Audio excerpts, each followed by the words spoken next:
Molecular basis of inheritance का हम part 2 करने जा रहे हैं। देखो बिना पार्ट 1 के पार्ट 2 देखोगे तो बिल्कुल भी मजा नहीं आएगा, तो पहले पार्ट 1 देखना है फिर पार्ट 2 देखना है। ठीक है, तो बिना किसी टाइम वेस्ट किए स्टार्ट करते हैं। चाहो तो वीडियो को लाइक भी कर सकते हो। ठीक है, तो स्टार्ट करते हैं। देखो हमें सबसे पहले देखना है सेंट्रल डोग्मा। ठीक है, देखो सेंट्रल डोग्मा में होता क्या है, हमें डीएनए से बनाना है मैसेंजर आरएनए, और मैसेंजर आरएनए से हमें बनाना है क्या, प्रोटीन हमें बनाना है। बिल्कुल सिंपल है, बिल्कुल सिंपल है। अब यहां पे प्रोसेस देखो क्या क्या होगी। देखो डीएनए से ही अगर डीएनए बनाए, मतलब सिंपल सी बात है, जितना डीएनए था उसका हमें डबल कर दिया है ना, तो उस प्रोसेस को क्या बोलते हैं, रेप्लिकेशन हम बोलते हैं। ठीक है, अब डीएनए से मैसेंजर आरएनए जब बनाएंगे तो उस प्रोसेस को हम ट्रांसक्रिप्शन बोलते हैं, और मैसेंजर आरएनए से जब प्रोटीन बनाएंगे तो उस प्रोसेस को हम ट्रांसलेशन बोलते हैं। तो अभी हमें 3 चीजें पढ़नी है कि डीएनए रेप्लिकेशन कैसे होती है, नंबर 1, और नंबर 2 पे हम करेंगे ट्रांसक्रिप्शन, और नंबर 3 पे करेंगे हम ट्रांसलेशन। तो हम डीएनए रेप्लिकेशन के साथ स्टार्ट करने जा रहे हैं कि डीएनए रेप्लिकेशन आखिर कैसे होती है। अब हम सीखने जा रहे हैं कि डीएनए रेप्लिकेशन कैसे होती है। डीएनए रेप्लिकेशन कैसे होती है, डीएनए बना लेते हैं पहले हम अपना, थोड़ा लंबा डीएनए बनाते हैं ताकि अपने को सारी चीज़ें समझ आ जाए। ठीक है, तो ये है अपना डबल स्टैंडर्ड डीएनए, ये है अपना डबल स्टैंडर्ड डीएनए।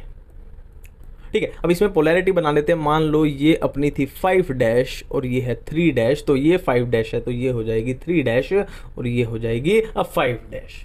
ठीक है, इतनी बातें बिल्कुल सिंपल है। ठीक है, अब यहाँ पे अपने को जिन एंजाइम्स की ज़रूरत पड़ेगी वो हम यहाँ पे लिख लेते हैं पहले ऊपर। देखो अपने को यहाँ पे बेसिकली 3 एंजाइम्स की ज़रूरत पड़ेगी।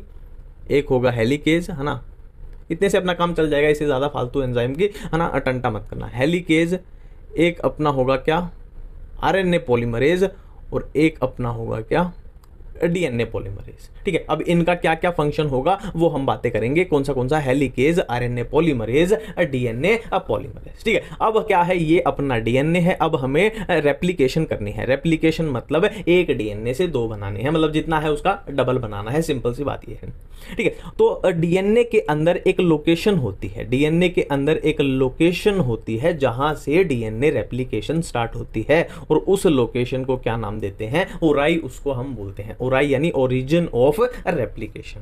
अब ओरिजिन ऑफ रेप्लिकेशन की जगह पे कौन सा अपना एंजाइम, हेलिकेज जो एंजाइम है वो आके लग जाएगा, वो आके यहां पे लग जाएगा, और वो क्या करेगा, अनजिपिंग करेगा। अनजिपिंग मतलब ये जो हाइड्रोजन बॉन्ड है, देखो ये सारे हाइड्रोजन बॉन्ड है, इनको ये तोड़ता हुआ चला जाएगा, इनको ये ऐसे तोड़ता हुआ चला जाएगा। अब इनको ये तोड़ेगा तो जो स्ट्रैंड्स हैं ये आपस में अलग अलग हो जाएंगे, है ना, ये वाली इधर भाग जाएगी, ये वाली इधर भागने को तोड़ेगी, है ना, क्योंकि इनका जो बीच में बॉन्ड थे वो ही टूट चुके हैं।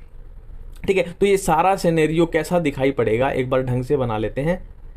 इन बॉन्ड्स के टूटने के बाद यहाँ पे अपने को कुछ कैसा दिखाई देगा कि ये वाली स्ट्रैंड इधर चली गई है और ये वाली इधर चली गई है, और ये क्या है, अपनी 3' एंड है, और ये क्या है, अपनी 5' एंड है। ठीक है, अब होना क्या है, जो नया डीएनए बनना है वो यहाँ पे बनना है, और इसमें यहाँ पे बनना है। और हमें पता है डीएनए की सिंथेसिस कहाँ से कहाँ होती है, हमेशा 5' टू 3' होती है, ये डीएनए की सिंथेसिस हमेशा रहेगी, है ना। अब यहाँ पे 5' क्या बनेगा, देखो यहाँ पे तो दूसरी स्टैंड, अगर यहाँ पे एक मैं बना के दिखा देता हूँ आपको, यहाँ पे अगर ऐसे नई स्ट्रैंड बनती है, ऐसे नई स्ट्रैंड जब बनेगी तो यहाँ पे उसका आएगा 3' एंड, है ना, क्योंकि यहाँ पे 5' है और यहाँ पे आएगा 5', और यहाँ पे नई स्ट्रैंड अगर बनेगी तो यहाँ आएगा उसका 5', यहाँ आएगा 3'। मतलब एक कंक्लूजन यहाँ से निकल गया कि यहाँ पे जो डीएनए की सिंथेसिस होगी वो इस डायरेक्शन में होगी, मतलब जो नई वाली स्टैंड बनेगी, और यहाँ पे जो नई स्टैंड बनेगी वो इस डायरेक्शन में बनेगी। डायरेक्शन भी अपने को पता लग गई, है ना। अब डायरेक्शन पता लग गई, और इसको हम थोड़ा साफ कर देते हैं, इसको दोबारा करेंगे। क्यों करेंगे वो अपना देखना है, क्योंकि है ना अपने ये तो खाली बैठे हैं, आरएनए पॉलीमरेज, डीएनए पॉलीमरेज हमने तो बना भी दी, तो इनका यूज़ भी अपने को समझना है। ठीक है, तो यहाँ तक हम अब पहुँच चुके हैं, बिल्कुल सिंपल सी बात है। अब एक बार लोकेशन मार्क कर ले, देखो इसमें इस डायरेक्शन में होनी है, तो यहाँ से क्या होनी है, डीएनए की सिंथेसिस अपनी स्टार्ट होनी है ना, यहाँ से डीएनए नया बनना स्टार्ट होना है, और यहाँ पे मान लो यहाँ से स्टार्ट होना है ना, ऐसे ऐसे जाएगा। हाँ, तो आरएनए पॉलीमरेज क्या करेगा, आरएनए पॉलीमरेज क्या करेगा, आरएनए प्राइमर बना देगा ना। ये मान लो अपना आरएनए प्राइमर है, ये मान लो अपना आरएनए प्राइमर है। आरएनए प्राइमर क्या करेगा, बेसिकली डीएनए के बनने को इनिशिएट करेगा, है है ना। तो डीएनए पॉलीमरेज और आरएनए प्राइमर का गहरा रिश्ता है। तो डीएनए पॉलीमरेज आरएनए प्राइमर की सहायता से नया डीएनए, है ना, डीएनए पॉलीमरेज मतलब जो डीएनए बनाएगा, नया डीएनए बनाता चला जाएगा। डीएनए पॉलीमरेज आरएनए प्राइमर की हेल्प से नया डीएनए बनाता चला जाएगा।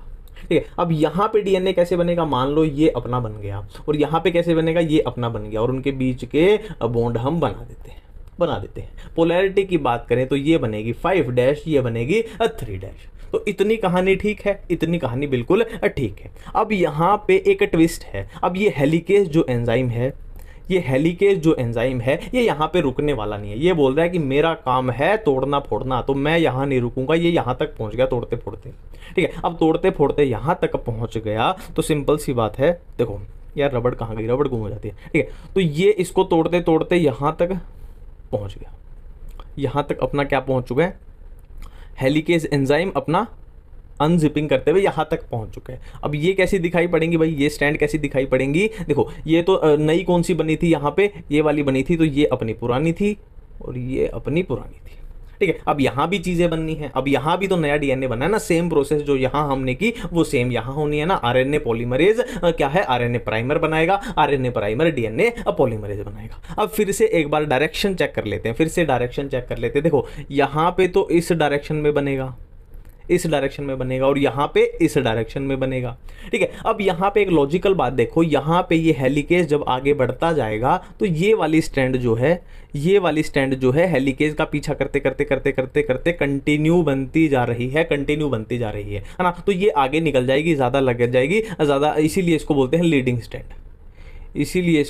लीडिंग स्टैंड, है ना, ज़्यादा साथ साथ बन रही है। जबकि इसकी बात करें तो देखो ये बन रही थी इस डायरेक्शन में, तो ये इतनी बनी बेचारी, हेलिकेज आगे पहुंच गया, मतलब ये खाली रह गया। फिर से दूसरा सेगमेंट यहाँ नया बनाना पड़ेगा, फिर हेलिकेज आगे निकलेगा, फिर अलग सेगमेंट बनाना पड़ेगा। मतलब ये क्या है, फ्रेगमेंट्स में बन रही है। और उन फ्रेगमेंट्स को हम बोलते हैं ओकाज़ाकी फ्रेगमेंट। ठीक है, सिंपल सी बात है। अब बहुत सारे देखो, मान लो ये एक बन गया ओकाज़ाकी, ये एक बन गया ओकाज़ाकी, बाद में उनको जोड़ दिया जाएगा। और जोड़ने वाला जो एंजाइम है ना, अपनी बायोलॉजी में फेविकोल किसको बोलते हैं, लाइगेज को बोलते हैं। ओकाज़ाकी फ्रेगमेंट्स को लाइगेज की हेल्प से जोड़ दिया जाएगा, तो ये ना अपना नई स्टैंड बन जाएगी। अपने पास क्या थी, है ना, डबल स्टैंडर्ड था, और ये नई बनती चली गई। इसी को बोलते हैं हम डीएनए रेप्लिकेशन। तो हम डिटेल में देख चुके हैं कि डीएनए रेप्लिकेशन अपनी कैसे होती है। अब हम देखने जा रहे हैं कि ट्रांसक्रिप्शन में क्या होता है, ठीक है। तो हमें पहले देखना पड़ेगा ट्रांसक्रिप्शन यूनिट क्या होती है। देखो ट्रांसक्रिप्शन यूनिट में क्या क्या होता है, प्रमोटर होता है, स्ट्रक्चरल जीन होता है और टर्मिनेटर होता है। ठीक है, अब नाम से ही बिल्कुल क्लियर हो रहा है। प्रमोटर मतलब जहां पे अपनी ट्रांसक्रिप्शन स्टार्ट होगी, और टर्मिनेटर मतलब देखो टर्मिनेट होना मतलब बंद हो जाना, मतलब जहां पे अपनी ट्रांसक्रिप्शन अब बंद हो जाएगी। यहां से स्टार्ट होगी, यहां से बंद हो जाएगी, और बीच में काम कौन सा आएगा, अपना स्ट्रक्चरल जीन अपना काम में आने वाला है। ठीक है, ये स्टार्ट करेगा, ये बंद करेगा, और मेन जो काम आएगा, मेन जहां पे काम होगा वो होगा अपना स्ट्रक्चरल जीन। अगर डायग्राम की बात करें तो एनसीईआरटी में कुछ ऐसा डायग्राम आपको दिखाई देगा। देखो ये जो अपना है ना, ये यहां से यहां तक, ये क्या है, अपना स्ट्रक्चरल जीन है। ये क्या है, अपना स्ट्रक्चरल जीन है। ठीक है, और ये क्या है, अपना प्रमोटर है। ये क्या है, अपना प्रमोटर है, और ये क्या है, अपना टर्मिनेटर है। और पूरी क्या है, अपनी ट्रांसक्रिप्शन यूनिट है। सिंपल सी बात है, मतलब क्या है, ट्रांसक्रिप्शन यहां से स्टार्ट होगी और ऐसे चलेगी और टर्मिनेटर पे आके टर्मिनेट हो जाएगी, यानी खत्म हो जाएगी। और ट्रांसक्रिप्शन के रिजल्ट से हम क्या बना लेंगे, मैसेंजर आरएनए बना लेंगे, है ना। डीएनए से हम क्या बना लेंगे, मैसेंजर आरएनए बना लेंगे ट्रांसक्रिप्शन से। ठीक है, बिल्कुल ठीक है। अब स्ट्रक्चरल जीन पे ध्यान देते हैं। देखो यहां पे आपको क्या दिखाई देगा, एक टेम्पलेट स्ट्रैंड दिखाई देगी, और टेम्पलेट स्ट्रैंड अपनी कौन सी वाली है, ये वाली है। ठीक है, ये वाली है, और ये अपनी कोडिंग स्ट्रैंड है, ये वाली। ठीक है, बिल्कुल सिंपल है। अब देखो यहां पे एक चीज ध्यान दो, अपने को बनाना क्या है, मैसेंजर आरएनए अपने को बनानी है, मैसेंजर आरएनए। तो जो मैसेंजर आरएनए बनेगी, वो यहां पे ऐसे बनेगी, वो यहां पे, है ना, इसके कॉम्प्लीमेंट्री, जो टेम्पलेट स्टैंड है अपनी, इसके कॉम्प्लीमेंट्री बनेगी, इसके कॉम्प्लीमेंट्री। ठीक है, बिल्कुल सिंपल सी बात है, बिल्कुल सिंपल सी बात है। अब देखो ये वही है टेम्पलेट वाली अपनी जो है एंटीसेंस जो है हैज पोलैरिटी 3 to 5 और दूसरी है कोडिंग स्टैंड, ये वाली अपनी कोडिंग स्टैंड है। अब यहाँ पे एक बात को समझो कि अपने को जो प्रोडक्ट चाहिए ना, जो अपने को प्रोडक्ट चाहिए वो इसके जैसा चाहिए, इसीलिए हम इसको कोडिंग स्टैंड बोले ना, एक कोड करेगी इसके जैसा प्रोडक्ट चाहिए। तो इसके जैसा प्रोडक्ट इससे तो अपने को नहीं मिलेगा, है ना। तो हम क्या करते हैं, देखो इसके कॉम्प्लीमेंट्री बना लेते हैं, इसके कॉम्प्लीमेंट्री बना लेते हैं, जो ठीक कैसी बन जाएगी, ऐसी बन जाएगी, इसीलिए इसको कोडिंग बोला जाता है, इसको नॉन कोडिंग बोला जाता है। ठीक है, अब आगे बढ़ते हैं। देखो अब आरएनए पॉलीमरेज की थोड़ी बात करनी पड़ेगी और ये दोनों में अलग अलग होगी, अब प्रोकैरियोट्स में अलग, यूकैरियोट्स में अलग। ठीक है, तो प्रोकैरियोट्स की बात करें तो आरएनए पॉलीमरेज सिर्फ एक टाइप की होती है, ओनली ऑफ वन टाइप, है ना। और एक ही टाइप की जो आरएनए पॉलीमरेज है वो सभी टाइप की आरएनए को बनाएगी, वो राइबोसोमल आरएनए को भी बनाएगी, वो मैसेंजर को भी, वो ट्रांसफर आरएनए को भी वही बनाएगी, है ना। एक ही टाइप की आरएनए पॉलीमरेज सभी तरीके की आरएनए को बनाएगी। जबकि यूकैरियोट्स की बात करें तो वहां पे 3 टाइप की आरएनए पॉलीमरेज होती है, RNA polymerase 1, RNA polymerase 2 and RNA polymerase 3। 1 किसको बनाएगी, 1 किसको बनाएगी तो ये वाले राइबोसोमल आरएनए को बनाएगी, 2 किसको बनाएगी, हेटेरोन्यूक्लियर आरएनए को बनाएगी, 3 किसको बनाएगी, ट्रांसफर आरएनए को बनाएगी, और एसएन आरएनए को, एक 5S राइबोसोमल आरएनए को बनाएगी। ठीक है, सिंपल सी बात है, ये एनसीईआरटी में लिखे हुए हैं तो हर हाल में अपने को ये पता होने चाहिए, ये पता होने चाहिए। ठीक है, अब आगे बढ़ते हैं, हम देख रहे हैं कि ट्रांसक्रिप्शन आखिर होती कैसे है, और ये हम किस में बात कर रहे हैं भाई, ये हम बात कर रहे हैं प्रोकैरियोट्स में। ये बात हो रही है किसकी, प्रोकैरियोट्स की बात हो रही है। ठीक है, अब यहां पे ध्यान दो कुछ चीजों पे, ये है अपना प्रमोटर, है ना, ये है अपना प्रमोटर, और यहां पे है अपना टर्मिनेटर। मतलब क्या है, प्रमोटर से ट्रांसक्रिप्शन स्टार्ट होगी और टर्मिनेटर पे, देखो टर्मिनेटर यहां पे लगभग यहां आना चाहिए। ठीक है, तो क्या है, टर्मिनेटर पे खत्म हो जाएगी। प्रमोटर और टर्मिनेटर का बीच का जो रीजन है वहीं पे होगा जो कार्यक्रम होना है। ठीक है, अब होगा क्या, अपने को बनानी है मैसेंजर आरएनए, अपने को बनानी है मैसेंजर आरएनए। तो सिंपल सी बात है, देखो मैसेंजर आरएनए अगर अपने को बनानी है, और कैसे बनानी है, कुछ ऐसे बनेगी ना उसकी कॉम्प्लीमेंट्री। देखो हमने ये देखा था कि इसकी कॉम्प्लीमेंट्री बनेगी, तो इसकी कॉम्प्लीमेंट्री यहां बनाने के लिए, देखो ये पूरा डीएनए थे ना, ये डबल स्टैंड डीएनए था, तो अपने को इतना तो थोड़ा बहुत तोड़ना पड़ेगा क्योंकि उसके अब बीच में बनेगी। ठीक है, अब होता क्या, वो देखो प्रमोटर रीजन को कौन रिकॉग्नाइज करता है, सिग्मा फैक्टर रिकॉग्नाइज करता है, प्रमोटर रीजन को सिग्मा फैक्टर रिकॉग्नाइज कर देगा। अब ठीक है, अब सिग्मा फैक्टर की हेल्प से ही प्रमोटर साइट पे कौन जुड़ जाएगा, आरएनए पॉलीमरेज जुड़ जाएगा। देखो अपने को बनानी क्या है, आरएनए ही तो बनानी है, मैसेंजर आरएनए। तो मैसेंजर आरएनए कौन बनाएगा, आरएनए पॉलीमरेज ही तो बनवाएगा। तो प्रमोटर रीजन पे आरएनए पॉलीमरेज बाइंड कर जाता है किसकी हेल्प से, सिग्मा फैक्टर की हेल्प से। ठीक है, अब आरएनए पॉलीमरेज मतलब वो आरएनए को बनवा देगा। देखो ये आरएनए उसने बनवा दी, आरएनए पॉलीमरेज ने बनवा दी। ठीक है, पॉलीमरेज ने बनवा दी। Opening of the helix and continues elongation. देखो ओपनिंग ऑफ हेलिक्स तो सिंपल सी बात है यार, जो डीएनए की जो हेलिक्स है ना, ये वाले बॉन्ड है, ये तो टूटने पड़ेंगे तभी तो बीच में कार्यक्रम चलेगा। ठीक है, और कंटिन्यूज एलोंगेशन किसकी हो रही है, ये मैसेंजर आरएनए जो बन रही है इसकी कंटिन्यू एलोंगेशन होती जा रही है। ठीक है, और जैसे जैसे ये काफिला धीरे ये काफिला टर्मिनेटर रीजन पे पहुंचेगा, तो टर्मिनेटर रीजन क्या है, ऑटोमेटिक उसको, है ना, नाम में आ रहा टर्मिनेट मतलब ऑटोमेटिक ट्रांसक्रिप्शन को अब बंद करवा देगा। ठीक है, बंद करवा देगा। ठीक है, अब टर्मिनेटर रीजन को कौन पहचानता है, तो रो फैक्टर पहचानता है, रो फैक्टर पहचानता है। ठीक है, अब यहां पे कितने बढ़िया क्वेश्चन बन गए कि प्रमोटर रीजन को कौन पहचानता है, सिग्मा फैक्टर पहचानता है, और जबकि टर्मिनेटर रीजन को रो फैक्टर पहचानता है। और ये प्रोकैरियोट्स में हम अब बात कर रहे हैं। एक बार फिर से प्रमोटर रीजन को सिग्मा फैक्टर पहचानेगा और आरएनए पॉलीमरेज को वहां बाइंड करा देगा। अब आरएनए पॉलीमरेज नाम में ही आ रहा है कि आरएनए की फॉर्मेशन करवाएगी, तो ये ऐसे आरएनए बन जाएगी, है ना, मैसेंजर आरएनए अपनी बन गई है। और जैसे जैसे ये काफिला टर्मिनेटर तक पहुंचेगा तो वहां पे कौन काम करेगा, रो फैक्टर पहचान लेगा, भाई टर्मिनेटर रीजन आ गया है, अब ये कार्यक्रम को अब बंद कर दिया जाए, है ना। ये रिलीज हो गया, देखो ये रिलीज हो गया, आरएनए पॉलीमरेज रो फैक्टर पे चिपका हुआ है और ये इधर रिलीज हो चुका है।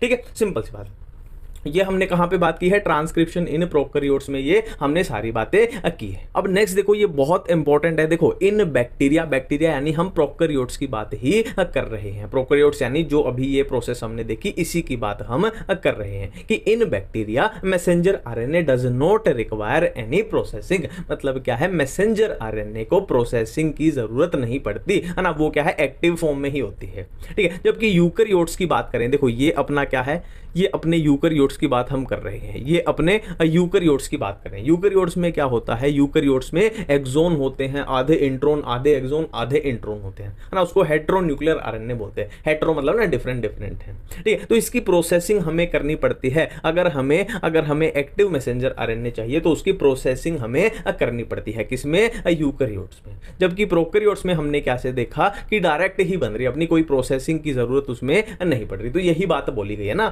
प्रोकैरियोट्स में क्या है, इंट्रोन एक्सोन वाला सीन नहीं है, और यूकैरियोट्स में आधे इंट्रोन आधे एक्सोन, फिर उसकी प्रोसेसिंग करनी पड़ेगी और वो सब आगे देखेंगे हम, ठीक है। सिंपल सी बात है, ठीक है। अब transcription and translation takes place in same compartment, है ना, no separation of cytosol and nucleus. इसका सिंपल सा रीजन ये है कि देखो प्रोकैरियोट्स में क्या है, प्रोकैरियोट्स में मान लो ये प्रोकैरियोटिक सेल है, तो न्यूक्लियस मान लो इधर डीएनए पड़ा है, तो न्यूक्लियस के बाहर है ना मेम्ब्रेन नहीं होती, तो क्या है साइटोप्लाज्म और वहां पे थोड़ी वो नहीं है ना, डिमार्केशन नहीं है, तो सारा काम जो है मिलजुल के ही चलता है। ट्रांसक्रिप्शन ट्रांसलेशन एक दूसरे में घुसी पड़ी रहती है, कौन कहां पे हुई ठीक से पता नहीं चलता, है ना। ऐसा होता है कि ये खत्म हुई उससे पहले ही वो स्टार्ट हो जाती है ना, मतलब घुल मिल के काम है, खिचड़ी पकी हुई है, ठीक है। बट यूकैरियोट में क्या है, सिस्टम से काम चलता है ना, क्योंकि एडवांस हो गए ना, सिस्टम से थोड़ा काम चलता है, ठीक है। जैसे कि यहाँ पे बातें की गई है, देखो पहले हेटेरोन्यूक्लियर आरएनए बनती है इसमें, कि जिसमें क्या होंगे, एक्सोन भी होंगे और इंट्रोन भी होंगे,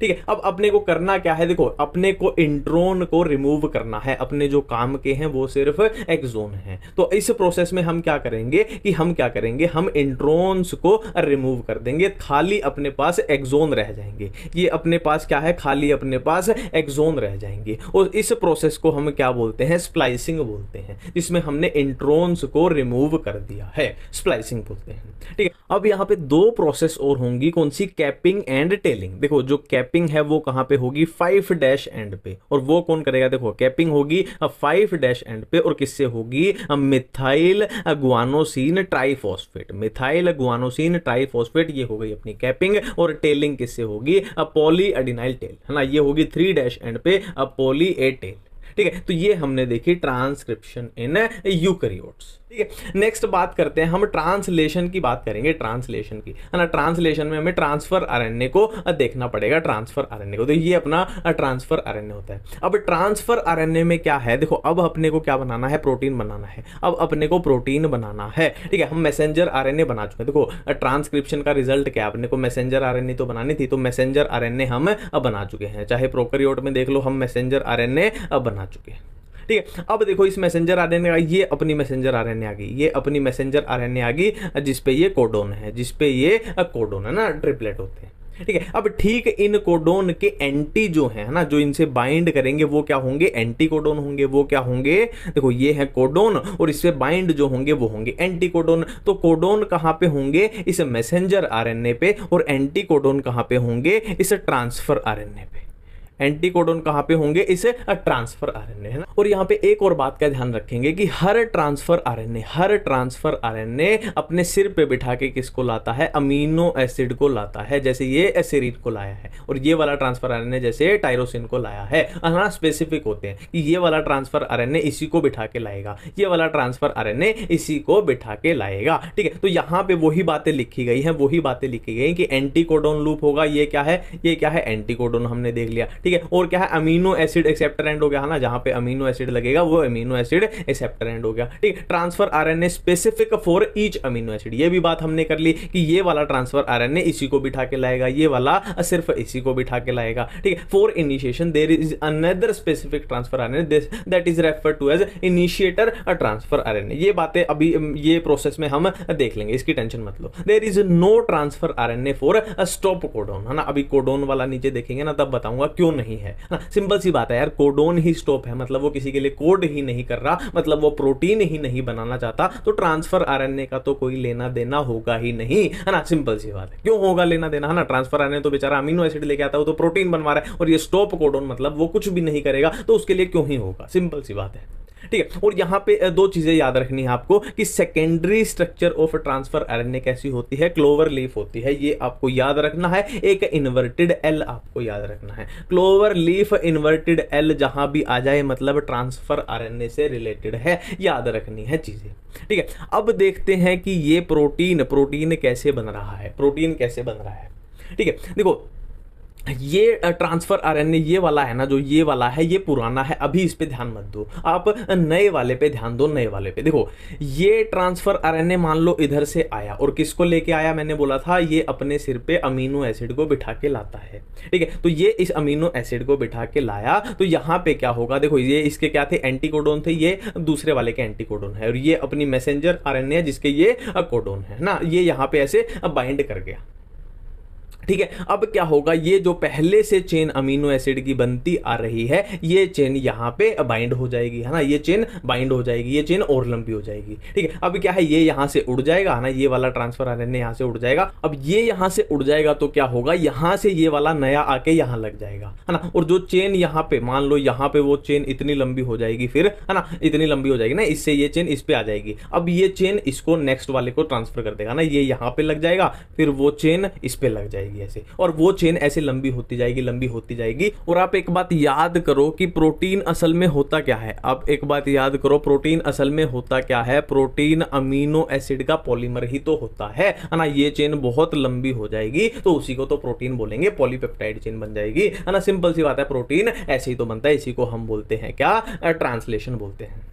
ठीक है, अब हम बात करने वाले हैं जेनेटिक कोड के बारे में। 3 साइंटिस्ट याद रखने हैं, जॉर्ज गैमो, हरगोबिंद खुराना, मार्शल निरम। देखो सुपर फास्ट तरीके से करते हैं। कोडोन इज ट्रिपलेट, ये तो सबको पता ही होता है। अब स्टॉप कोडोन कौन से अपने, उल्लू आया आया यानी UAA, उल्लू गया आया यानी UGA, उल्लू आया गया यानी UAG, उल्लू आया आया, उल्लू गया आया, उल्लू आया गया। सिंपल सी ट्रिक है। देखो टोटल कोडोन्स कितने होते हैं, 64 होते हैं, जिसमें से कोडिंग वाले 61 हैं, तो सिंपल सी बात है 64 में से 61 कोडिंग है, तो स्टॉप कोडोन कितने हो जाएंगे, 64 माइनस 61 3 हो जाएंगे, 3 हो जाएंगे अपने स्टॉप कोडोन। कौन से हैं, ये वाले हैं, हम ऑलरेडी कर चुके हैं। Codon is read in messenger RNA continuous fashion. देखो सिंपल सी बात है, देखो ये मैसेंजर आरएनए थी, ऐसे कोडोन देखो लाइन में थे पूरे, कोई भी कोमा कोई भी पंक्चुएशन नहीं थी, और इनको ऐसे लाइन में ही पढ़ा जाता है ना, डायरेक्ट लाइन में थे। There is no punctuation, there is no punctuation.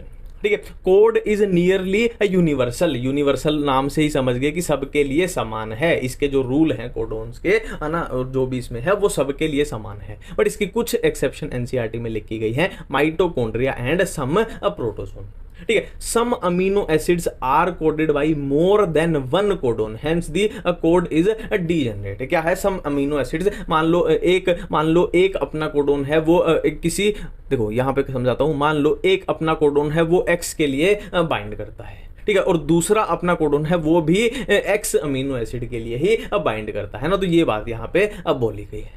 ठीक है, नेक्स्ट है AUG, नेक्स्ट है AUG has a dual function, dual function है उसके, एक तो इनिशिएटर कोडोन है, इनिशिएटर कोडोन है, एक क्या है वो कोड्स फॉर मेथियोनिन। अब हम देखने वाले हैं DNA फिंगरप्रिंटिंग। तो पहला क्वेश्चन तो इसमें यही बनेगा कि किसने DNA फिंगरप्रिंटिंग टेक्निक जो है वो किसने डेवलप की थी, तो साइंटिस्ट का नाम याद रखना है, एलेक्स जेफरी ने। ठीक है, तो उसने क्या किया था, सैटेलाइट DNA का यूज किया था। सैटेलाइट DNA में हाई डिग्री ऑफ क्या होती है, DNA पॉलीमॉर्फिज्म होती है। अब ये सैटेलाइट DNA क्या होता है, उसके लिए मैंने सिंपल सा ये चार्ट बनाया है, जिससे आपको कभी भी कोई भी कंफ्यूजन नहीं होगी। देखो अपना DNA जो है ना, DNA उसमें 2 पार्ट होते हैं, एक तो होता है बल्क DNA, बल्क नाम से ही पता लग रहा है, जो मेन DNA है यानी 99.9% होता है, और एक होता है अपना सैटेलाइट DNA जो सिर्फ और सिर्फ 0.1% होता है। अब बल्क DNA कोडिंग DNA होता है, जो अपने प्रोटीन बनाने में काम आता है, और ये नॉन कोडिंग प्रोटीन होता है। ठीक है। अब यहाँ पे खास बात क्या है कि ये 99.9% जो है ना, जो बल्क डीएनए है, ये ऑलमोस्ट सब में सेम होता है, ऑलमोस्ट सब में ये सेम होता है। ठीक है। जो फर्क होता है ना, फर्क इंडिविजुअल में, हर इंडिविजुअल में जो फर्क होता है वो कहाँ होता है, वो सैटेलाइट डीएनए में होता है, फर्क होता है। ठीक है। अब सैटेलाइट डीएनए में भी दो पार्ट है अपने, एक तो मिनी या फिर उसको बोल देंगे VNTR यानी variable number of tandem repeat, दूसरा हो जाएगा माइक्रो या फिर उसको बोल देंगे STR यानी शॉर्ट टैंडम रिपीट, है ना। VNTR क्या है, variable number of tandem repeat, STR क्या है, शॉर्ट टैंडम रिपीट। ठीक है। अब नाम से ही पता लग रहा है, देखो नाम से ही पता लग रहा है, माइक्रो मतलब ये बहुत ही छोटा है, 1 से 8 बेस पेयर। मिनी क्या है, छोटा है, 10 से 60 बेस पेयर है, बट ये माइक्रो मतलब और भी माइक्रो हो गया, और भी छोटा है। ठीक है, बिल्कुल ठीक है। डीएनए बल्क होता है जो कि 99.9% है, और सैटेलाइट है 0.1% है ना। सैटेलाइट को आप ये बोल के चलो यही है अपना, VNTR ही सैटेलाइट अपना। ठीक है, सिंपल सी बात है। और हम कर चुके हैं कि सैटेलाइट डीएनए में हाई डिग्री ऑफ पॉलीमॉर्फिज्म पाई जाती है ना। मतलब देखो बेसिकली ये है कि जो पहचान होगी ना हर इंडिविजुअल की, वो ये है पहचान, वो ये अपना VNTR ही मान के चलो, सैटेलाइट डीएनए बोल लो या फिर, हाँ, कि ये हर एक में डिफरेंट होता है। तो यही वही बताया गया कि भाई कोई क्राइम सीन से अगर अपने को मिले सैंपल मिले, मान लो ये सैंपल अपने को क्राइम सीन से मिला, ठीक है। अब अपने को A पे शक है और B पे शक है। अब देखो बल्क डीएनए तो सबका सेम होगा, बल्क डीएनए तो ऑलमोस्ट सबका सेम होता है, इससे तो पता नहीं चलेगा। तो हम इसमें देख लेते हैं कि कहाँ पे क्या सिमिलरिटी आ रही है ना। तो इनमें से अपने को मैच करा के देख लिया, देखो इसमें है ना, इसमें देखो सेम जगह पे आ रहा है, सेम जगह पे, सेम जगह पे, सेम जगह पे, सेम जगह पे, सेम जगह पे। देखो इसके साथ मैच ये नहीं खा रहा, इसके साथ मैच नहीं खा रहा, इसके साथ मैच नहीं खा रहा। तो अपना क्रिमिनल कौन है, इसके साथ क्या मैच हो रहा है, C के साथ B मैच हो रहा है। ठीक है। और ये दो इंसानों का सेम नहीं हो सकता, नहीं हो सकता। इसीलिए ना बोलते हैं कि आना समझ गए आप कहाँ पे यूज होगा, है ना, CID VID वो सब, है ना। नेक्स्ट है अपना ह्यूमन जीनोम प्रोजेक्ट। देखो इसमें याद करने की चीजें ज्यादा है, समझने का कुछ नहीं है। कब लॉन्च हुआ था, 1990 में, 13 ईयर प्रोजेक्ट, है ना। और ये यूएस कौन सी country, US UK Japan China Germany France, और ये सब याद करने की चीजें हैं। ये थोड़ा ध्यान रख लेना, मेथोडोलॉजीज कौन सी यूज हुई थी इसमें, एक्सप्रेस्ड सीक्वेंस टैग, देखो ये डायरेक्ट NCERT में लिखा हुआ, कौन सी, expressed sequence tag and sequence annotation. और ये देखो होस्ट अगर बैक्टीरिया यूज करेंगे तो वेक्टर कौन सा हो जाएगा, बैक्टीरियल आर्टिफिशियल क्रोमोसोम। होस्ट अगर यीस्ट यूज करेंगे तो वेक्टर कौन सा हो जाएगा, यीस्ट आर्टिफिशियल क्रोमोसोम, है ना, BAC YAC। ठीक है, सिंपल है। अब फिर से वही है यार, ये चीजें आपको याद ही करनी पड़ेंगी, ये चीजें आपको हर हाल में याद करनी पड़ेंगी। ये NCERT में लिखी गई है और इसमें समझने का कुछ नहीं है भाई, समझने का कुछ नहीं है ना। मोस्ट जीन सबसे ज्यादा जीन किसके पास होते हैं, क्रोमोसोम 1। फ्यूएस्ट सबसे कम किसके पास होते हैं, क्रोमोसोम Y, है ना। मोर देन 50% जीन का फंक्शन अननोन है। Less than 2% of genome code for proteins, है ना। और ये क्या है, 99.9% nucleotides are same in all people. ये हमने की थी ना बल्क डीएनए, वो तो है बल्क डीएनए, 99.9% सेम होता है। टोटल नंबर ऑफ जीन कितने होते हैं, 30,000 के पास। लार्जेस्ट ह्यूमन जीन कौन सा है, डिस्ट्रोफिन है, जिसमें 2.4 मिलियन बेसिस हैं। एवरेज जीन में कितने बेस होते हैं, 3000 बेस होते हैं। ह्यूमन जीनोम में कितने न्यूक्लियोटाइड बेसिस हैं, इतने मिलियन। 1.4 मिलियन SNPs फाउंड हुए हैं। तो ये सब क्या है, याद करने की चीजें, आपको याद ही करनी पड़ेगी, इसका कोई इलाज नहीं है ना। और इसमें तो भाई ट्रिक भी नहीं लगा सकते, इसमें क्या ट्रिक बनाए, और ट्रिक मान लो इधर उधर से बना भी दी तो वो याद नहीं रहेगी, है ना। उल्टा ट्रिक और याद करनी पड़ेगी, उल्टा डबल मुश्किल बढ़ जाएगी। तो ये याद ही आपको रखना पड़ेगा, और NCERT में है तो हर हाल में करना ही पड़ेगा। अब हम पढ़ने वाले हैं लैक ऑपेरोन। ठीक है, तो लैक ऑपेरोन में सबसे पहला question negative type of regulation. देखो डायरेक्ट क्वेश्चन आएगा कि लैक ऑपेरोन में पॉजिटिव टाइप थी या नेगेटिव टाइप थी, तो कंफ्यूजन हो जाएगी। तो याद रखना है लैक ऑपेरोन में नेगेटिव टाइप ऑफ रेगुलेशन थी। और लैक ऑपेरोन में जो स्ट्रक्चरल जीन होंगे ना, उनसे जो प्रोडक्ट मिलेगा वो किसके लिए जरूरी है, लैक्टोज की मेटाबॉलिज्म के लिए जरूरी है। ठीक है, नेक्स्ट है साइंटिस्ट। लैक ऑपेरोन के रिलेटेड आपसे साइंटिस्ट पूछ लिया जाए तो Jacob and Monod, Francis Jacob and Jacques Monod. Lac operon में सबसे पहला पॉइंट, इनको कैसे याद करना है, इनको याद करना है रपोस, RPOS, R से रिप्रेसर, P से प्रमोटर, O से ऑपरेटर, और ZYA हमारे हो जाएंगे स्ट्रक्चरल जीन्स। अब देखो यहां पे हमारे पास बनेगा क्या, रिप्रेसर। रिप्रेसर को मैंने बोला है चोर। अब देखो चोर के आसपास अगर कोई भी पुलिस वाला ना हो तो ये चोर बिल्कुल फ्री है। अब चोर बिल्कुल फ्री है तो ये क्या करेगा, इस ऑपरेटर के साथ बाइंड कर जाएगा। यहां पे बाइंड कर जाएगा तो ये ट्रांसक्रिप्शन को नहीं होने देगा, मतलब यहां पे कोई भी एंजाइम नहीं बन रहा। अब दूसरी कंडीशन देखो, सेम वही रपोस, यहां पे बना रिप्रेसर, रिप्रेसर यानी चोर। पर इस कंडीशन में क्या है, चोर के आसपास एक पुलिस वाला है, इंड्यूसर, इंड्यूसर को मैंने बोला है पुलिस वाला। चोर के आसपास पुलिस वाला है तो ये पुलिस वाला इस चोर को पकड़ लेगा, इस चोर को पकड़ लेगा तो ये चोर यहां ऑपरेटर के साथ बाइंड नहीं कर पाएगा। तो ऑपरेटर बिल्कुल फ्री है और यहां पे ट्रांसक्रिप्शन हमारे पास हो जाएगी और यहां पे ये स्ट्रक्चरल जीन से एंजाइम हमारे बन जाएंगे।